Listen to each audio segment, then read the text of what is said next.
Olá pessoal, estamos no ar com você com o Dinheiro de hoje, seu programa sobre investimentos aqui nessa parceria entre a Com Dinheiro e a BMC News para trazer para vocês as principais mentes do mercado, quem faz o mercado financeiro brasileiro acontecer, um bate-papo leve, mas sempre com o intuito de tornar você um investidor melhor a cada dia, conversando com gestores, participantes de mercado, empreendedores, executivos das principais companhias do Brasil. A gente sempre tenta puxar essas grandes ideias, essas mentes brilhantes para dialogarem aqui com a gente e naturalmente trazer esses insights para vocês. E hoje, em homenagem à Casa Nova, estúdio novo, como vocês podem observar, fomos promovidos, né? Então, em homenagem à promoção, nós trouxemos aqui um convidado muito especial que vocês já conhecem, mas que rende discussões sempre fora da curva.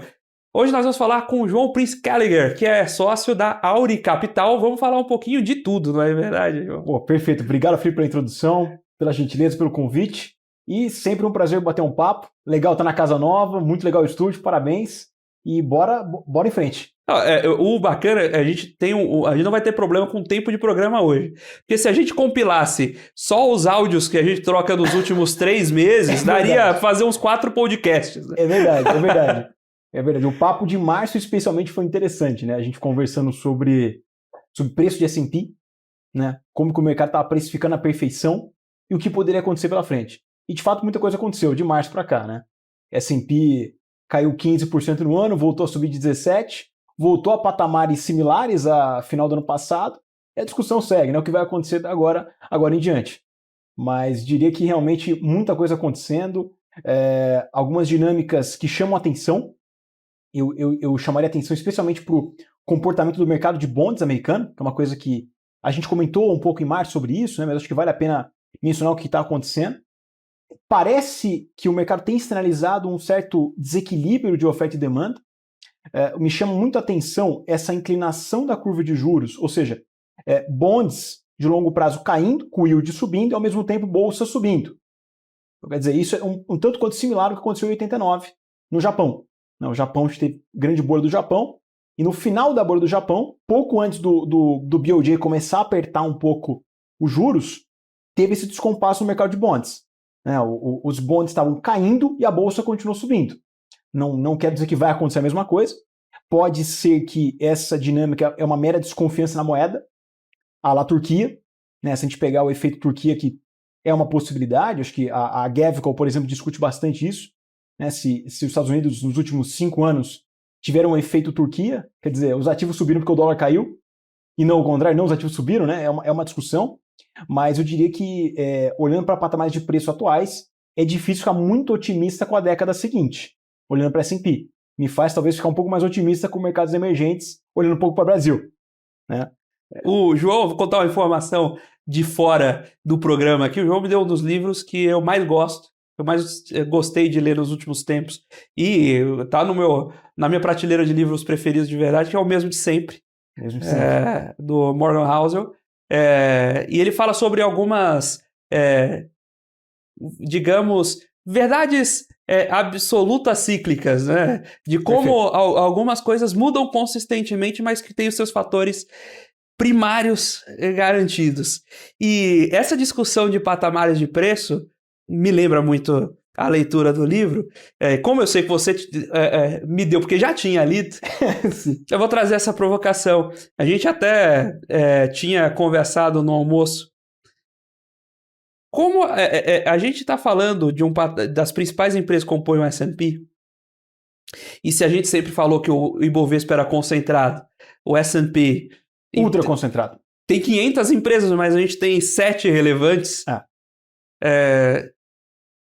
Faz sentido a gente enxergar um valuation de 30 anos de lucro numa empresa de um negócio que não existia há 30 anos? Ótimo ponto. Eu diria que antes de responder com uma opinião, eu responderia com o que aconteceu na história. Né? Acho que isso é interessante.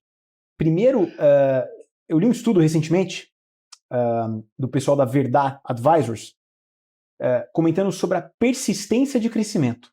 Então, eles analisaram nos últimos 40 anos as empresas no primeiro quartil de crescimento e o quão consistente foi o crescimento na década seguinte. E a resposta é que, olhando para a amostra que eles usaram, a resposta é praticamente aleatória.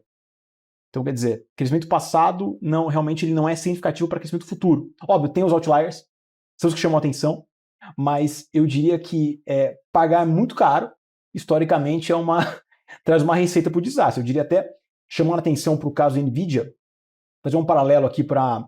A gente teve o pico de interesse no Google, quando você pesquisa por interesse em AI stocks, né, ações de IA. O pico de interesse foi no final do ano passado, no Google. Aí eu comparo com o pico de interesse de ações de internet, na Bolha.com, e o que aconteceu um ano depois. Foi uma queda de 90% da Nasdaq, né, na Bolha.com, mas coincidiu com o pico um ano antes. Quando a gente vê 2017, teve o pico de interesse em Bitcoin. E o Bitcoin caiu 75% depois, um ano depois. Depois voltou a subir, mas teve uma queda de 75%. O mesmo, a gente vê o mesmo padrão com ações de maconha, que também teve esse mesmo comportamento ali em 2018. Então, quando a gente olha hoje, esse pico de interesse acompanhado por um otimismo absurdo, que se traduz em múltiplos inacreditáveis, o mercado precifica um crescimento futuro igual ou maior ao passado. Isso é pouquíssimo provável que aconteça. Eu diria até, a Bridgewater fez um estudo interessante comparando qual foi o retorno médio do S&P acima de T-bills em janelas móveis de 15 anos, de 1974 até 2023. Esse estudo mostra que o retorno médio acima de T-bills, dessas janelas móveis, foi de 5,9% acima de T-bills. Quando a gente olha para os últimos 15 anos, foi 12,2%. Foi o dobro, praticamente. Pouco mais que o dobro. E quando a gente olha, tem motivos, talvez, do porquê aconteceu isso, né? Talvez uma imensa liquidez. Eu diria que eles foram, talvez o governo americano, o Fed, em parte corresponsáveis, deixar um juro zero por muito tempo. Você traz misprices, você traz alguns problemas nos portfólios, acompanhando de QE. Então a gente teve muito impressão de moeda para comprar ativo financeiro. Então, juro zero, impressão de moeda para comprar ativo financeiro por muito tempo, gerou talvez a bolha de tudo. Né? Agora, qual que é o gatilho para fazer essa bolha normalizar? Talvez a gente esteja vivendo o início desse gatilho. Normalmente é quando você aperta condições monetárias, reduzindo um pouquinho do crédito, levantando um pouquinho dos juros. Eu até me pergunto, sinceramente, o porquê que a gente ainda não teve uma reação um pouco maior. Tem um descompasso da reação dessa vez. Né? A gente teve um juro que subiu, quando a inflação apertou depois do Covid, o juro subiu, então a gente está hoje 4 e pouco. Estava ali perto de zero, agora tem 4 e pouco. E eu diria que talvez a resposta é que as empresas e as pessoas se financiaram muito bem na época do Covid. Né? Então hipotecas foram refinanciadas, dívida corporativa refinanciada, hipotecas refinanciadas a 2%, 3%, dívida corporativa 0,5%, 1%. E a grande questão é que final de 25 / primeiro semestre de 26 tem uma rolagem de hipotecas e dívidas corporativas. Pode ser que esse aperto dessa rolagem se traduz eventualmente num início ali de um gatilho para a gente começar a ver uma normalização. Mas, resposta longa, né, para a pergunta, eu diria que é pouco provável que a gente tenha uma persistência de crescimento que justifique pagar 30 vezes lucro. Né? Especialmente, a gente não tem mais juro zero. A gente não está mais com juro zero, a gente está com juro num patamar, eu não diria alto, até porque olhando para a história não é um patamar tão alto, 4%, acho que nada não visto antes, mas o mercado se acostumou com juro zero. Quando você tem juro zero, excessos são cometidos. Então...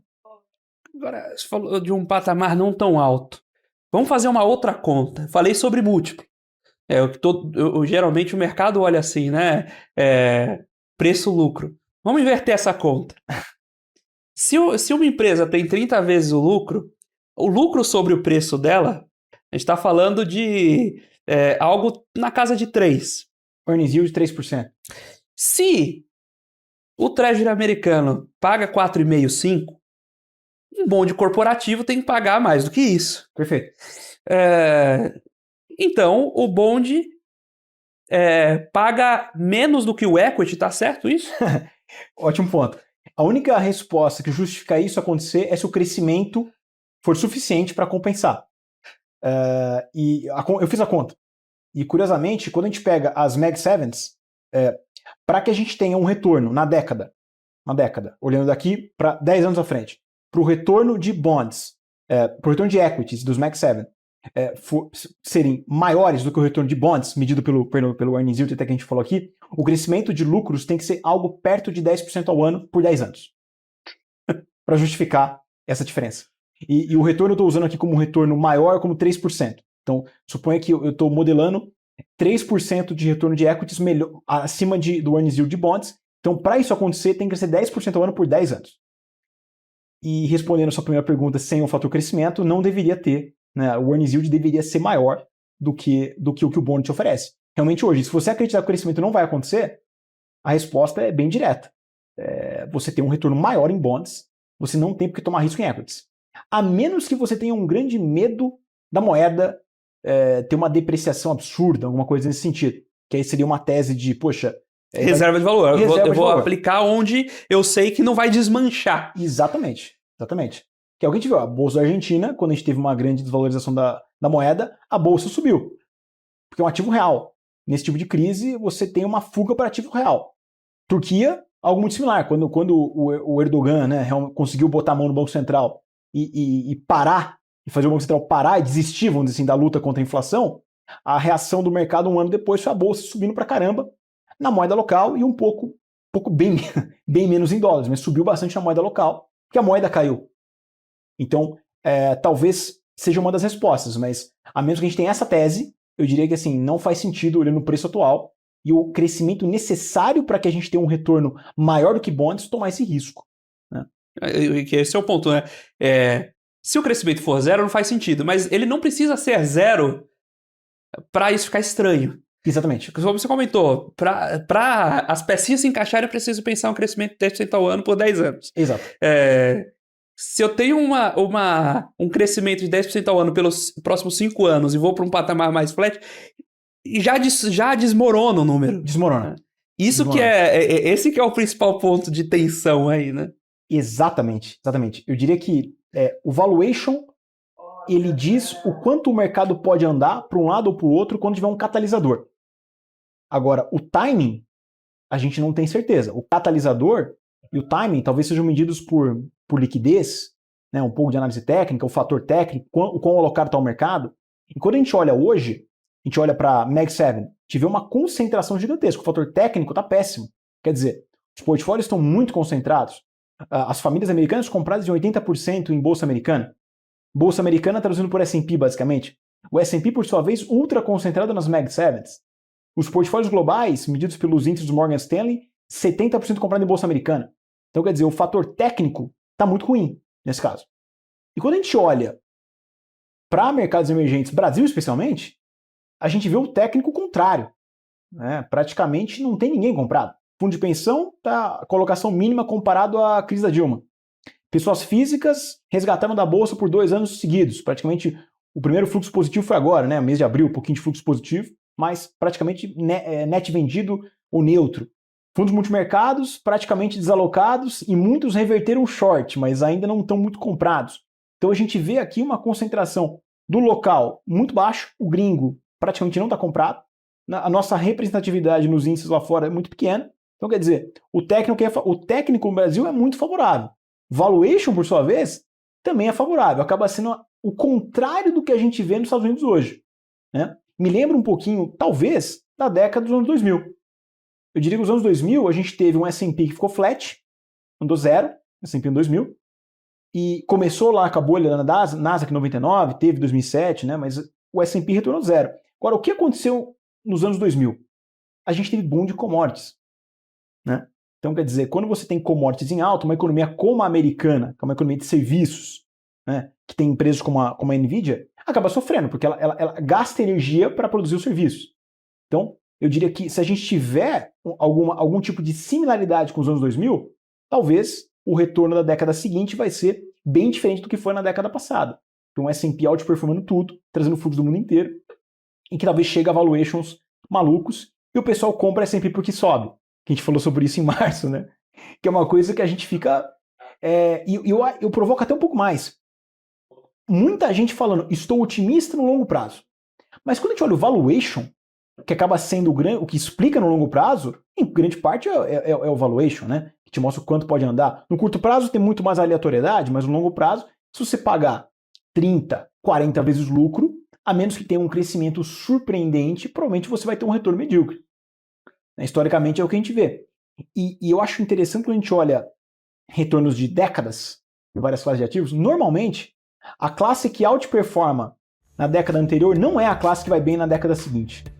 Justamente por isso, excessos são cometidos. Quando uma classe vai muito bem, S&P foi muito bem, dólar foi muito bem, trouxe muito fluxo. Os preços cresceram demais, então provavelmente para a gente ter uma normalização, a gente vai ter que ter uma queda de preço, talvez uma realocação de portfólio. Né? Estamos batendo esse papo com o João Prince Kelliher, que é sócio da Auri Capital, falando um pouquinho sobre investimentos, falando um pouquinho sobre os fundamentos das teses, indo no core da coisa mesmo, vamos falar e trazer aqui boas e profundas discussões. Agora nós vamos para um breve intervalo, daqui a pouquinho estamos de volta com o segundo bloco do Você com o Dinheiro de hoje. Olá pessoal, estamos de volta aqui para o segundo bloco do Você com Dinheiro de hoje, batendo papo com o João Prince Kelliher, que é sócio da Auri Capital, falando um pouquinho sobre o momento atual, sobre alguns cenários de investimento. E a gente já comentou sobre o mercado de ações subindo ou a moeda desvalorizando. A gente viu uma série de questionamentos que, às vezes, de gatilhos ruins sobre a importância e o papel do dólar hoje. Mas a verdade é que, diante das tecnologias que nós temos hoje, diante da dinâmica geopolítica que nós temos hoje, talvez a centralização de uma moeda seja menos importante. Talvez. Como isso se relaciona com essa questão de liquidez?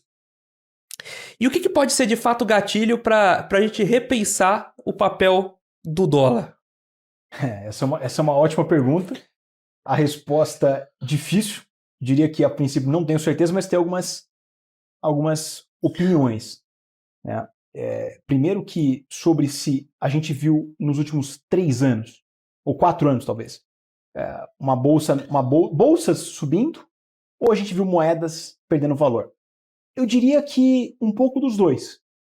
Até porque os estímulos feitos no pós-Covid foram uma massiva injeção de liquidez, impressão de moeda mundo afora. E a gente sabe, quando você expande base monetária, a menos que você tenha uma grande redução de crédito no mercado, essa grande expansão de base monetária tende a gerar inflação e acaba reduzindo o valor da moeda. Então, naturalmente, é razoável esperar que a gente vai ter um fluxo para ativo real nesse tipo de situação. E um outro dado que confirma um pouco essa tese é que se você medir o S&P em ouro, o preço do S&P pelo preço do ouro, o S&P em 5 anos subiu pouco. Então, quer dizer, talvez realmente o dólar perdeu um pouco de valor. Você pode dizer, mas o dólar ele não perdeu tanto valor em relação a outras moedas, mas porque teve uma coordenação de política monetária e fiscal no mundo inteiro pós-Covid. Todo mundo imprimiu dinheiro.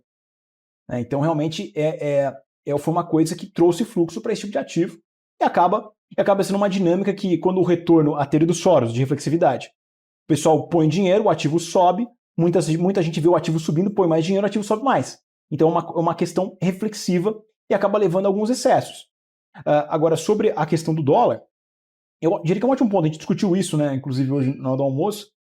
Eu diria que hoje o SWIFT, como é feito, faz com que você tenha medo de tomar risco cambial em outra moeda. Suponha que a gente vai fazer uma transação em peso argentino. Se demorar 2 dias para liquidar a transação, a gente fixou o preço do peso, eu fico receoso se eu quero tomar esse risco. Agora, por isso que você passa pelo dólar e prefere fazer o negócio em dólar. Agora, suponha que a gente tenha um PIX global, né? Uma transação seja definida em 1 segundo. O risco cambial, ele praticamente desaparece. Então, nesse caso, o hedge natural do dólar para você fechar um contrato, ele acaba reduzindo. Eu tenho visto, inclusive, algumas empresas no Brasil, inclusive, fazendo muito negócio e pagando, recebendo em renminbi.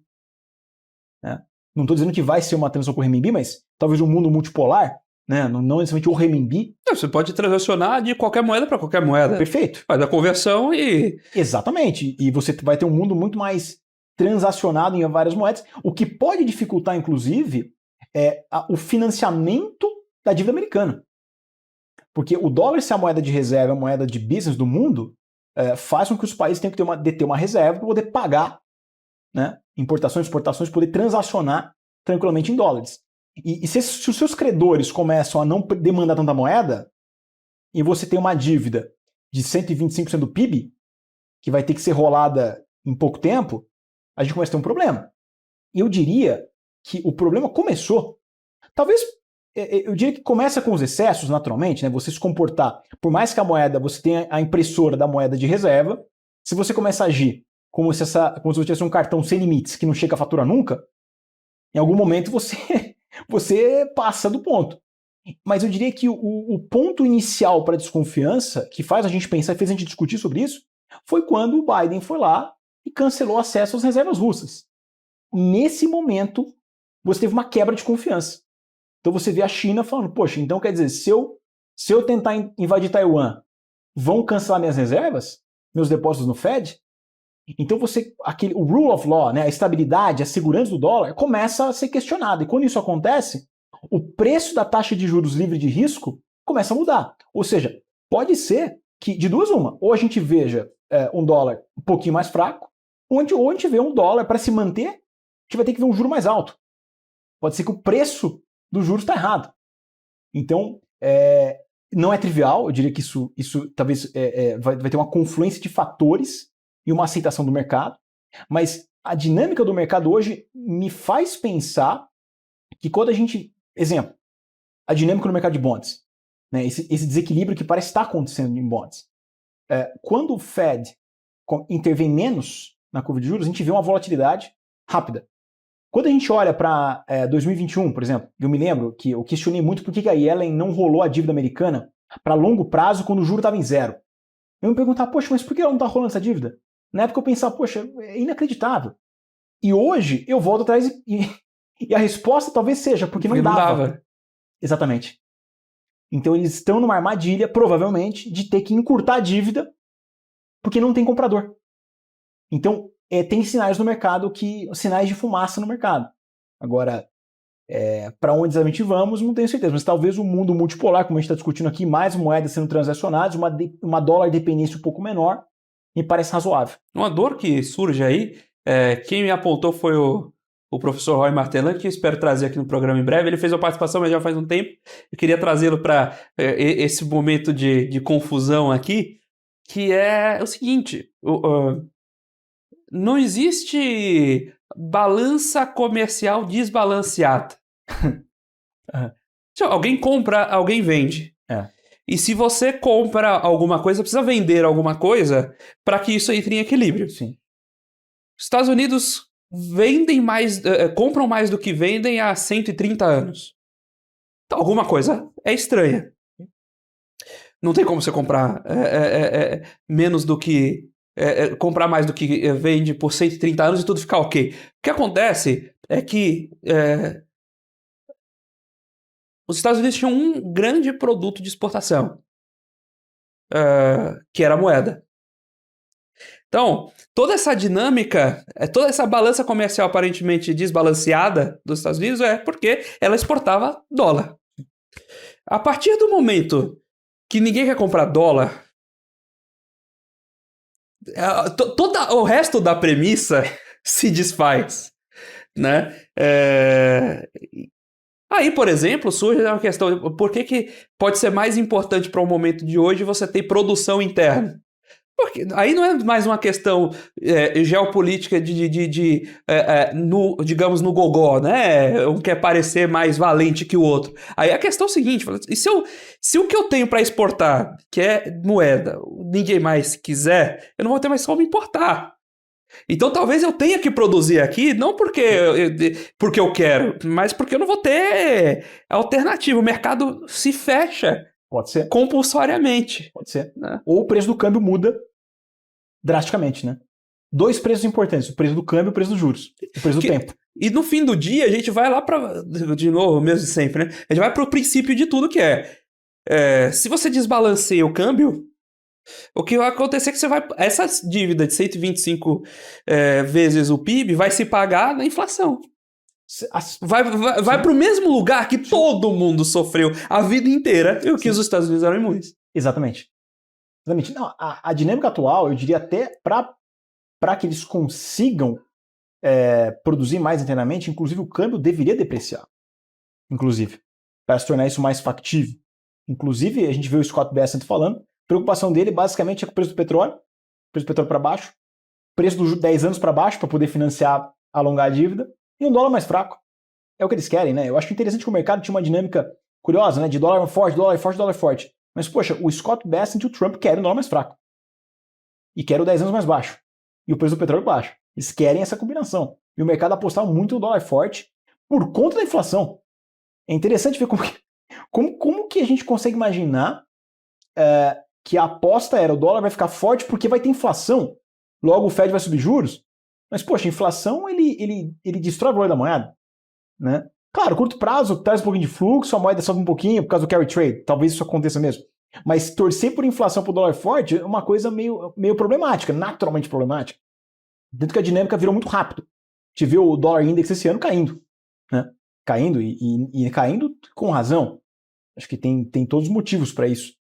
Agora, essa dinâmica de produção interna americana, a consequência disso, de fato, se ela for feita, como vai ser feita, em quanto vai ser feito, isso tudo é discutível. Mas se for feita, provavelmente a consequência natural disso é a inflação. E a inflação provavelmente é uma coisa que pode ajudar eles a pagarem parte da dívida. Que grande parte da dívida americana é pré-fixado. E o PIB, a arrecadação é nominal. Se você gera inflação, tua arrecadação nominal sobe. Se o PIB não cair, né, todo o resto constante. Então, a dívida pode cair um pouquinho menos. Porque, no final das contas, a desalavancagem, para você reduzir um pouquinho esse nível, você tem que fazer o quê? A velocidade da arrecadação tem que ser maior do que a velocidade de crescimento da dívida. É isso. E a maneira como as coisas estão indo, a menos que eles façam cortes severos de gastos e expandam a arrecadação, não necessariamente aumentando impostos. Aumentar a arrecadação. Impostos não necessariamente implicam aumento de arrecadação. Pode ser o contrário, inclusive, né?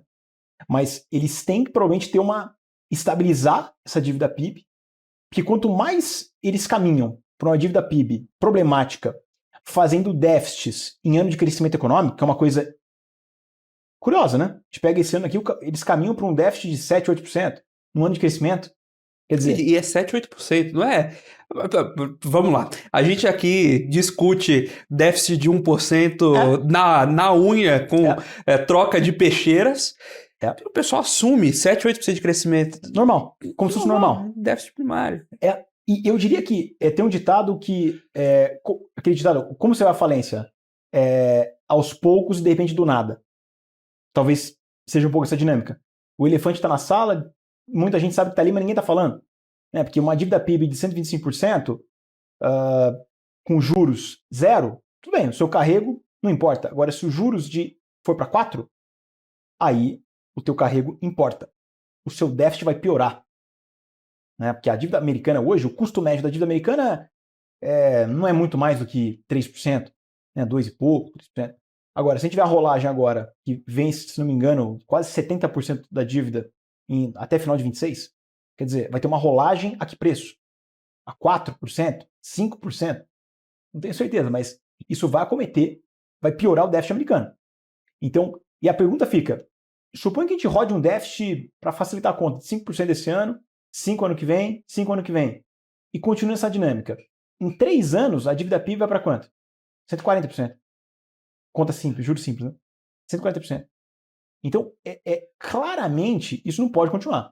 Alguma coisa vai ter que ser feita. Vamos olhar por outra ótica. Digamos que a arrecadação nos Estados Unidos, 33%, 34% do PIB. Então, a gente está falando de 120% do PIB, a gente está falando de mais ou menos ali 4 vezes a receita do governo. Sim.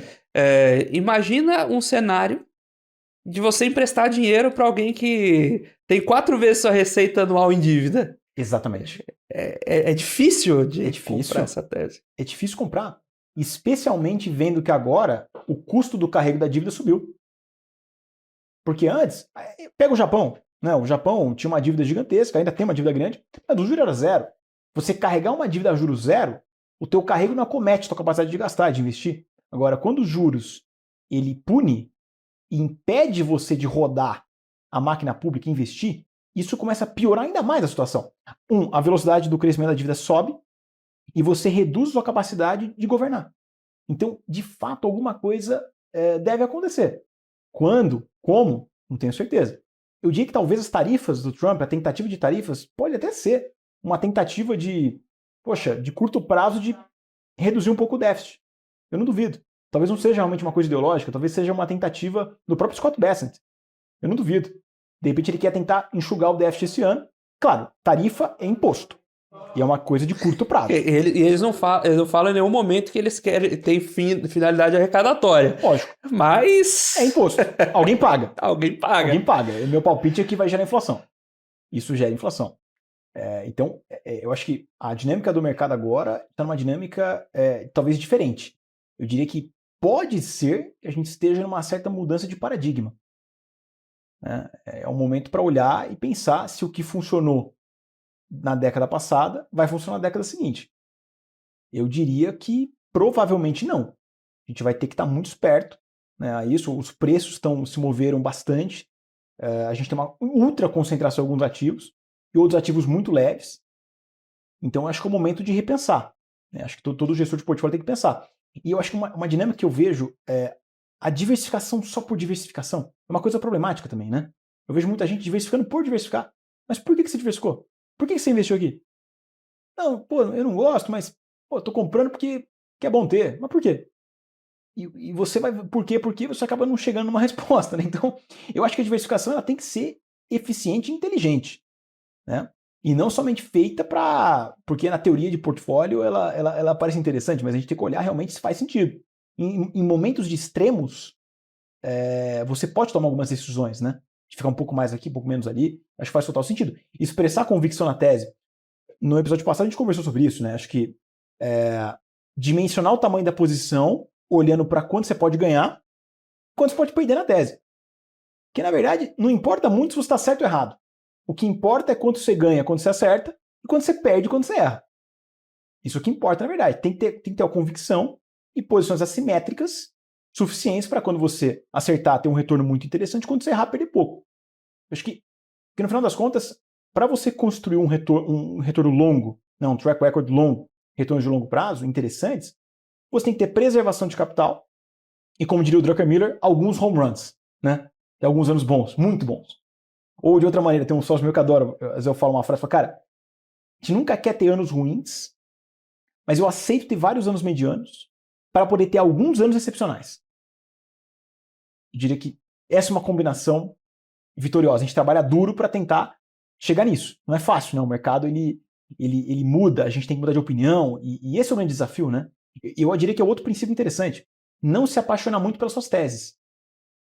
Eu mesmo, eu tenho que rever muitas vezes teses, e gosto, inclusive, de fomentar a discussão com quem discorda. Inclusive, eu peço até na gestora para pessoas tentarem, vamos destruir essa tese.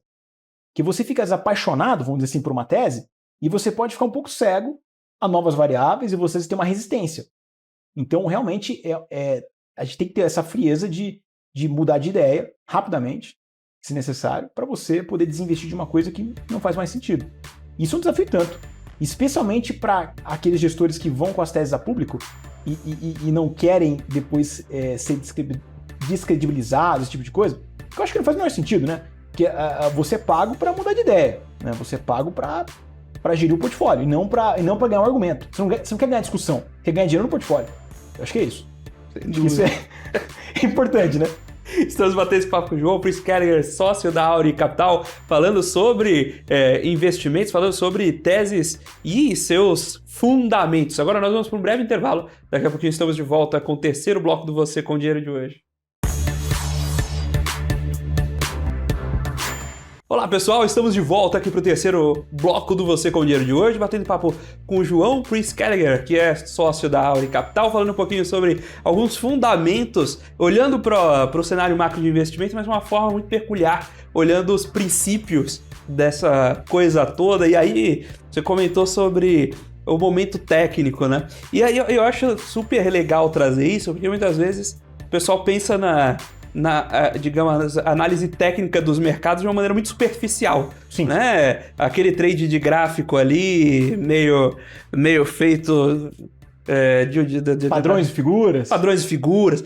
Que aqui o ponto é o seguinte, quem está comprado em quais mercados? E o dinheiro, e cada ativo que é vendido precisa ser comprado, e vice-versa. Perfeito. Aí, tem muitos pontos aqui, e aí eu queria tentar compactar numa pergunta só, que é, primeiro, o próprio fluxo de comprar por comprar, que a gente conversou da última vez sobre os fundos passivos, Perfeito. e como esse inchaço do S&P, essa concentração do S&P, forçou... a gente tem um monte de gente, holders americanos, na máxima histórica de bolsa, indo para S&P, que concentrou em um conjunto pequeno de empresas. Então você colocou um monte de dinheiro em um conjunto de empresas que elas vão valer quanto elas precisarem valer para comportar esse dinheiro, que é um problema. E a consequência contrária que é ninguém olhando para emergentes. Por quê? Ninguém quer errar sozinho. Exatamente. Ninguém quer ser o camarada, ninguém quer ser o gestor o pessoal lá na Inglaterra, olhando o mundo. Todo mundo comprando nos Estados Unidos, porque tá comprando nos Estados Unidos. E falando em gestão passiva, e que ninguém é gênio, ninguém vai gerar alfa, blá, blá, blá, blá, blá. Aí um camarada levantar a mão e falar, olha, sabe de uma, tá todo mundo errado, e eu vou comprar uma ação no Brasil. Eu vou comprar uma seguradora no Brasil, vou comprar uma BB Seguridade. O desafio que é fazer isso e as consequências que isso gera para essa assimetria de preços. E aí você deixa para você comentar a sua perspectiva de emergentes. Perfeito, perfeito. Eu acho que vale recapitular uma coisa fundamental. O valuation, ele não é gatilho. Né? O valuation, ele te dá uma indicação de quanto o mercado pode andar para um lado ou para o outro quando surgir um catalisador que vai fazer o mercado mudar de direção. O catalisador, por sua vez, pode ser liquidez e o fator técnico. Né?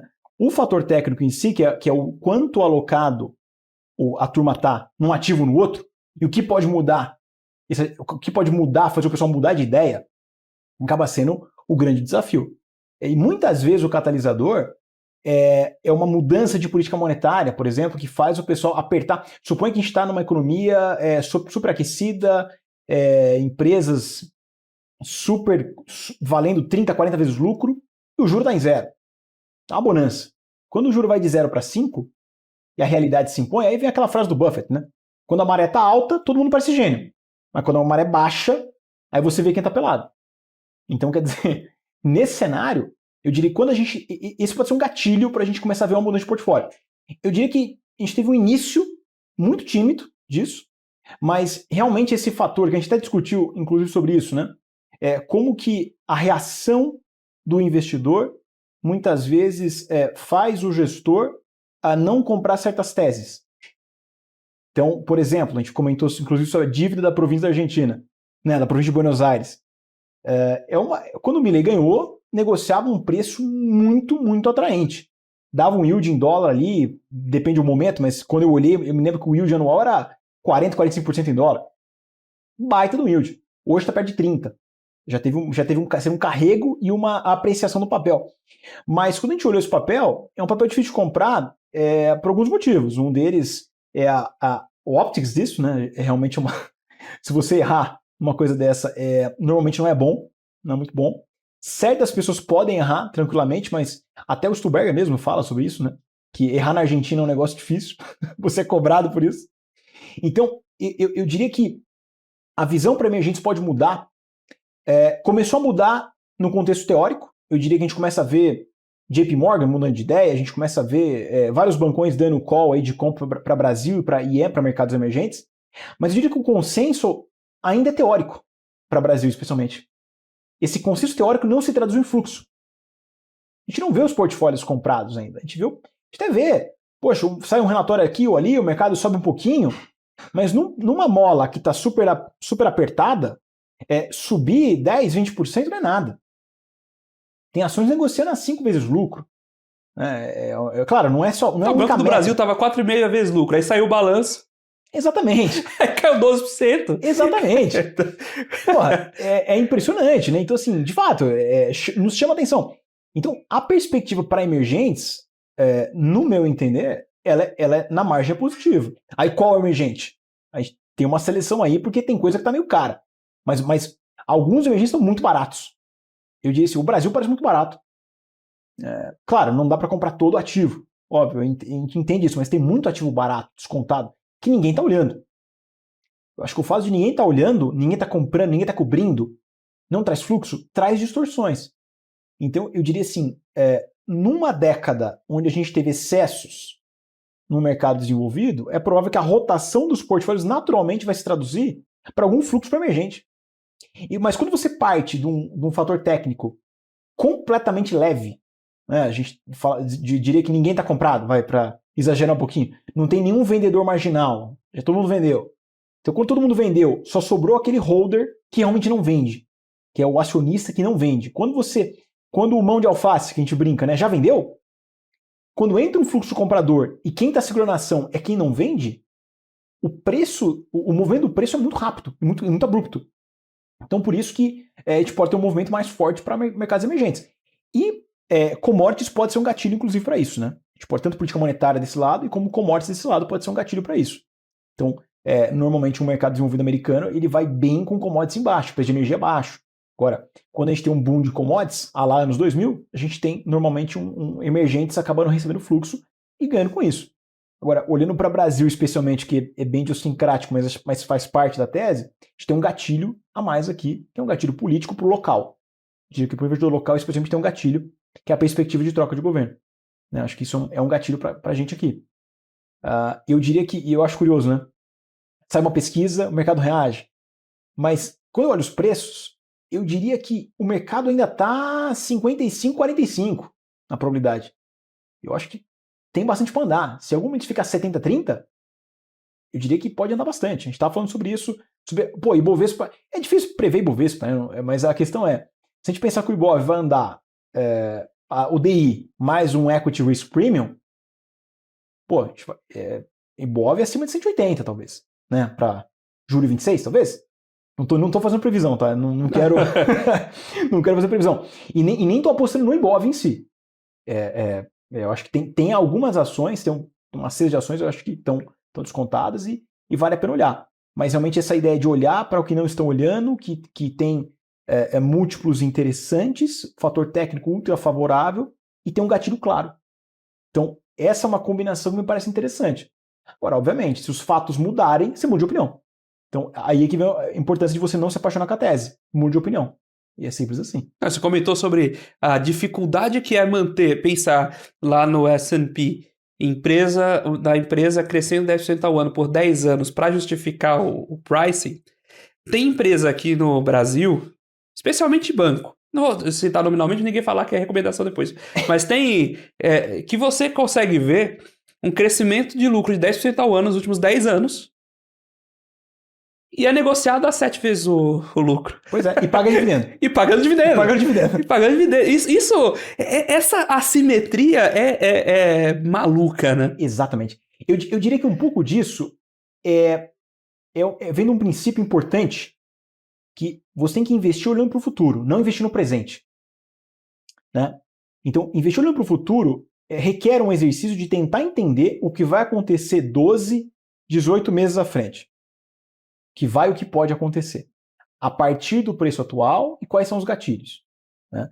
Então, quando a gente olha somente o price action dos últimos alguns anos, naturalmente muita gente olha isso e fala, poxa, eu não quero estar de fora dessa festa porque foi muito bom, logo vai continuar sendo bom. E a pessoa olha, investe no presente e no passado. Agora, se você olha um pouco à frente e faz uma conta e usa um pouco de bom senso, a gente chega nisso. Fala, poxa, peraí, aqui eu sou pago, eu tenho um carrego do dividendo bom, posso ter uma expansão de múltiplo interessante e posso ter um retorno interessantíssimo. Agora, do outro lado, estou pagando caríssimo, uma empresa tem que investir muito capital num setor ultra competitivo, que muda muito, né? Que não te paga nada de dividendo, praticamente. Então, quer dizer, você não tem carrego, uma empresa que precisa de muito capital, você está pagando caro e você vai esperar que o teu retorno na década seguinte vai ser igual ou superior da década passada. É pouco provável. Eu diria que é isso, né? É pouco provável. Acho que às vezes, quando a gente olha o fator valor, né? O fator valor, o retorno do fator valor vem normalmente de expansão de múltiplo e do carrego. E o fator, quando a gente olha para margem, empresas com margens altas, aí você normalmente vem com um retorno vem da expansão de ativos. Agora, quando a gente olha para empresas de altíssimo crescimento, né, que é o inverso, vamos supor que a gente olha o último quartil do contrário do valor, as mais caras. Normalmente empresas que tiveram um retorno muito interessante nos últimos tempos, né? A gente olha a década seguinte, numa amostra maior, você vê o contrário do que acontece no fator valor. Você vê uma compressão de múltiplos, que é natural, que na verdade é uma normalização, né? E eu acho interessante ter um trabalho do Michael Mauboussin, da Columbia Business School, falando sobre normalização de margens e de ROIs. Então você tem empresa, Cielo, por exemplo, 50% de ROI. Pô, isso aí vai atrair competição. Natural. É normal, vai acontecer. Né? A Nvidia com chip revolucionário. Poxa, legal, super legal, e realmente é legal. Mas atrai competição. O pessoal vê o pessoal ganhando $1 trilhão, atrai competição. Quando atrai competição, tua margem vai ser espremida e pode ser que alguém esteja aí. E poxa, vamos falar do que aconteceu. Quem que era nos anos 2000, eu me lembro claramente que uma das empresas mais valiosas do mundo fazia modems. Né? Uma empresa muito valiosa. Hoje, a gente nem lembra quem é. Então, assim, não estou dizendo que vai ser a mesma coisa, mas claramente há excessos. Né? Claramente há excessos. Talvez uma diferença que tenha é que tem menos atividade de mercado futuro. Menos gente comprando com alavancagem. Então, talvez realmente fica menos sensível à política monetária, porque naquela época tinha muita gente no futuro, sobe o juro, você fica muito mais sensível, né, ao movimento de juros, mas hoje tem essa diferença. Né? Estamos batendo esse papo com o João Pritzker, sócio da Auri Capital, falando um pouquinho sobre os fundamentos dos mercados globais. E agora nós vamos para um breve intervalo, daqui a pouquinho a gente volta para o quarto e último bloco do Você com Dinheiro de hoje.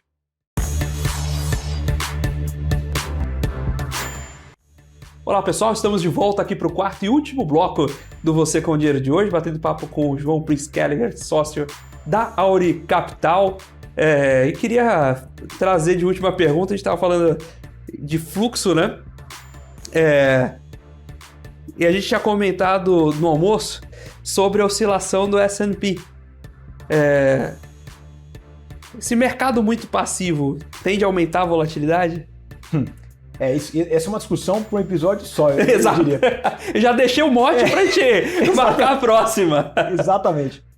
Olha, eu diria que sim, e eu acho até interessante o trabalho que o Shiller fez, que até em partes rendeu para ele o Nobel, né, mostrando que a volatilidade do mercado, o tamanho da volatilidade não é explicada pelo modelo de Gordon, por exemplo. Se você pegar o modelo de Gordon e mudar as premissas todo dia, ainda assim você não explica a volatilidade do mercado.